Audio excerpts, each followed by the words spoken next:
A porta do velho apartamento no bairro Alto rangeu como se gritasse depois de 10 anos de silêncio. Tomás empurrou-a com o ombro, a mala ainda na mão, e o cheiro a mofo e a ausência atingiu-o como um murro no peito. Voltei, murmurou para o vazio, mas as palavras soaram falsas até para ele próprio. Nos primeiros 3 segundos dentro de casa, 3 coisas aconteceram quase ao mesmo tempo. O telemóvel vibrou com uma mensagem de número desconhecido. Ele ouviu passos rápidos no andar de cima e uma voz masculina, grave e familiar, chamou do patamar: "Quem está aí?" Tomás gelou. Aquela voz pertencia a alguém que ele julgava nunca mais voltar a ouvir nesta vida. Subiu os degraus devagar, o coração batendo tão alto que quase abafava o rangido da madeira. No topo da escada, iluminado pela luz que entrava pela claraboia, estava Leonardo, o mesmo Leonardo que fora o seu melhor amigo de infância, o rapaz por quem Tomás se apaixonara aos 17 anos e de quem fugira sem explicação aos 22. Agora, aos 32, Leonardo parecia mais alto, mais firme, mas os olhos castanhos continuavam exatamente iguais, profundos, acusadores. Tomás. A voz dele tremeu no final. Pensava que tinhas morrido. Tomás sentiu as pernas fraquearem. Durante 10 anos construíram uma vida em Londres, mentiras convenientes, namoros que nunca duravam, a certeza de que nunca regressaria a Lisboa enquanto o pai vivesse.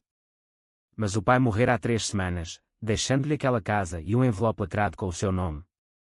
E agora Leonardo estava ali, dentro da casa da família, como se o tempo não tivesse passado. Não morri, respondeu Tomás, seco. Só desapareci. Leonardo desceu um degrau. A distância entre eles era agora de menos de 1 metro, mas parecia um abismo. Desapareceste depois daquela noite na praia da Ursa. Depois de me beijares e de dizeres que nunca mais querias ver-me. Lembras-te? Como poderia esquecer? Tomás lembrava-se de cada segundo, o mar gelado, a lua cheia, o sabor de sal nos lábios de Leonardo, o pânico que o invadira logo a seguir. No dia seguinte comprara o bilhete só de ida para Londres e nunca mais olhara para trás. Eu era um cobarde, admitiu, a voz rouca.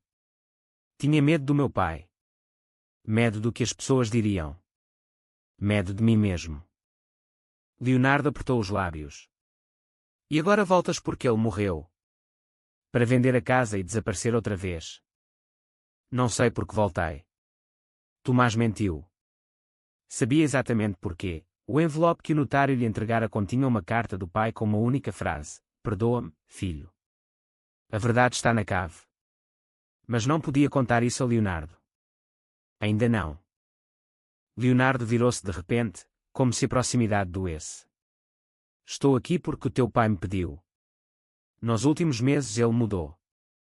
Queria que eu cuidasse da casa até tu apareceres. Fez uma pausa. Disse que tinha muito para se redimir contigo. Tomás sentiu um nó na garganta.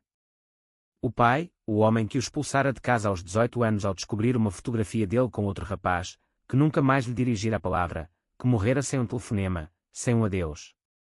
Redimir-se. Ele nunca me ligou, disse Tomás, quase num sussurro. Porque tinha vergonha. Leonardo olhou nos olhos.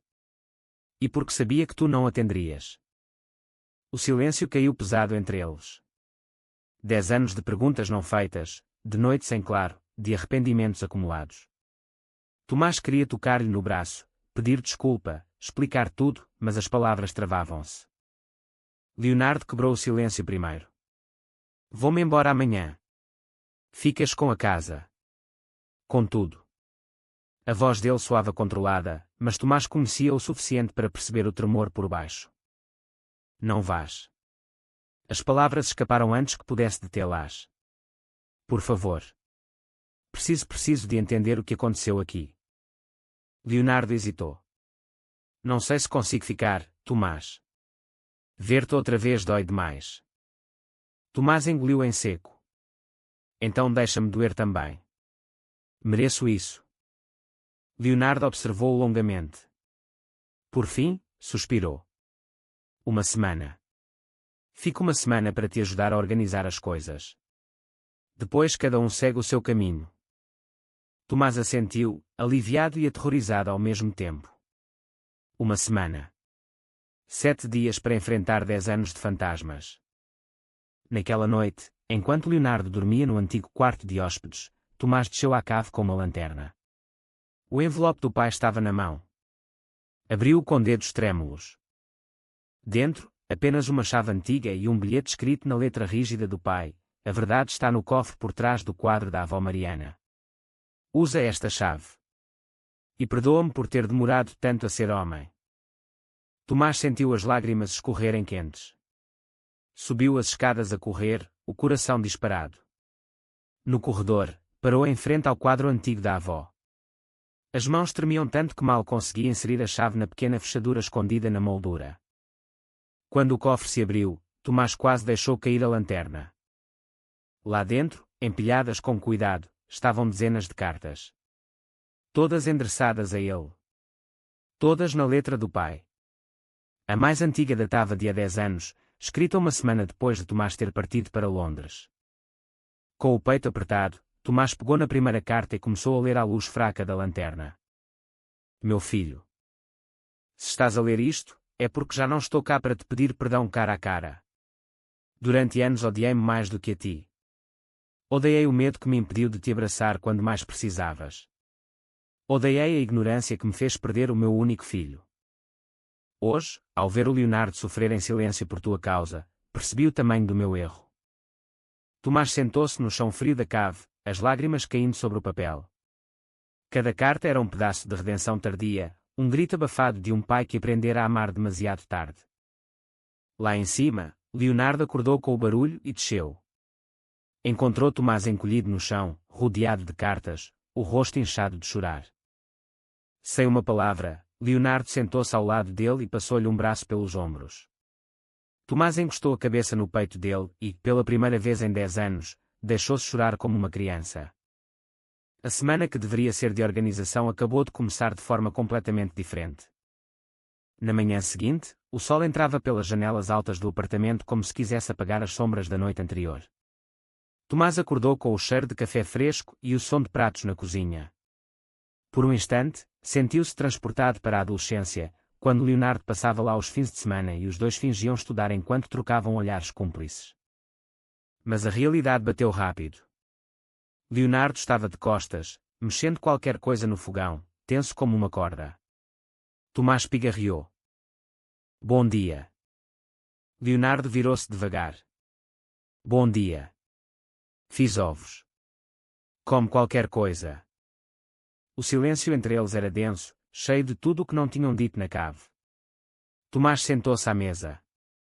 Leonardo pousou o prato à frente dele e sentou-se do outro lado, como se uma barreira invisível os separasse. Li mais algumas cartas esta manhã, disse Tomás por fim. O meu pai contratou um detetive para me encontrar em Londres. Sabia onde eu morava, o que fazia, com quem andava. Mas nunca se atreveu a aparecer. Leonardo baixou os olhos para o café. Ele mudou muito nos últimos anos. Depois do AVC, começou a ir à missa todos os dias. Falava contigo, quer dizer, falava para o teu retrato. Pedia desculpa em voz alta. Tomás sentiu um aperto no peito. Porque não me ligou? Medo que recusasses. Medo que tivesses razão em odiá-lo. Leonardo ergueu o olhar. E talvez medo que voltasse e eu estivesse aqui. As palavras pairaram no ar. Tomás engoliu em seco. Tu ficaste ao lado dele todo este tempo. Leonardo assentiu. Primeiro por pena. Depois por carinho. Ele tornou-se uma espécie de pai para mim. O meu próprio pai nunca aceitou que eu fosse gay. O teu, ironicamente, acabou por aceitar os dois. Tomás riu-se sem humor, o mundo ao contrário. Leonardo inclinou-se para a frente. O que vais fazer com as cartas? Guardar. Todas. E talvez responder-lhe. Mesmo que já não possa ouvir. Leonardo observou-o com uma expressão indecifrável. Vais ficar em Lisboa? A pergunta caiu como uma bomba. Tomás não tinha resposta. Durante anos, Londres fora o seu refúgio seguro, emprego estável, amigos que não perguntavam sobre o passado, uma vida onde ninguém esperava nada dele. Mas agora, com Leonardo ali, com as cartas do pai, com a casa que cheirava a memórias. Não sei, admitiu. Tenho um voo de regresso daqui a 10 dias. Leonardo empalideceu ligeiramente, mas controlou a expressão. Claro. Faz o que tiveres a fazer. O resto do dia passaram a organizar papéis do pai. Encontraram fotografias antigas, álbuns de família, lembranças de viagens.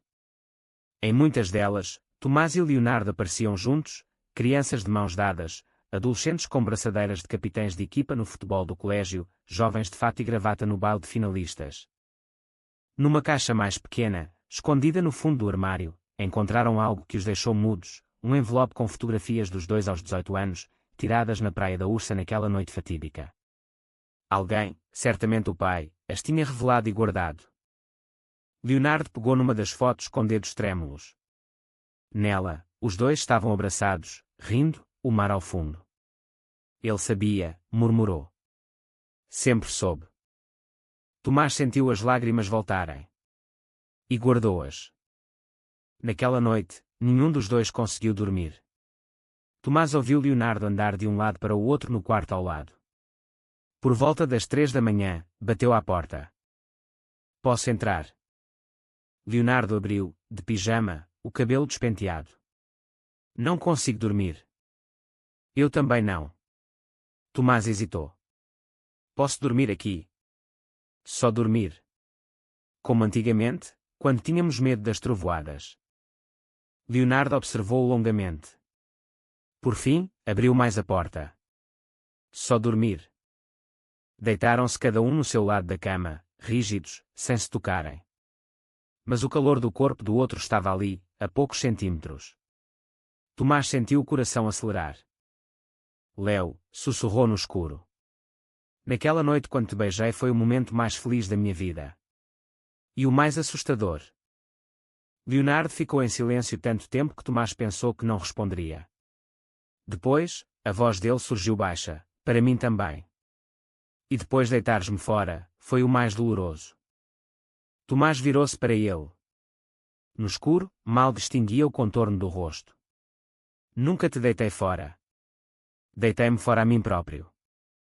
Leonardo estendeu a mão e tocou-lhe levemente no braço. Fica em Lisboa, Tomás. Pelo menos até percebermos o que resta disto tudo. Tomás cobriu a mão dele com a sua. Vou tentar. Adormeceram assim, de mãos dadas, como se o tempo tivesse voltado atrás. Mas na manhã seguinte, tudo mudou. O telemóvel de Tomás tocou com uma chamada de Londres. Era Miguel, o namorado com quem vivia há 2 anos. A relação era cómoda, sem grandes paixões, mas estável. Miguel nunca soubera de Leonardo. Amor, quando voltas? Sinto a tua falta. A casa está vazia sem ti. Tomás olhou para Leonardo, que preparava o pequeno almoço na cozinha, e sentiu o mundo dividir-se ao meio. Daqui a uns dias, mentiu. Ainda há muito para resolver. Desligou a chamada com as mãos a tremer. Como poderia escolher entre uma vida construída com tanto cuidado e um passado que nunca deixara de doer? Leonardo virou-se, percebendo algo no rosto dele. Tudo bem. Tomás forçou um sorriso. Tudo. Mas nada estava bem. E o pior ainda estava para vir. Porque naquela mesma tarde, ao continuar a organizar a cave, encontraram outra caixa, esta com o nome de Leonardo escrito na tampa. Dentro, documentos que iriam destruir tudo o que pensavam saber sobre o passado. E sobre o futuro.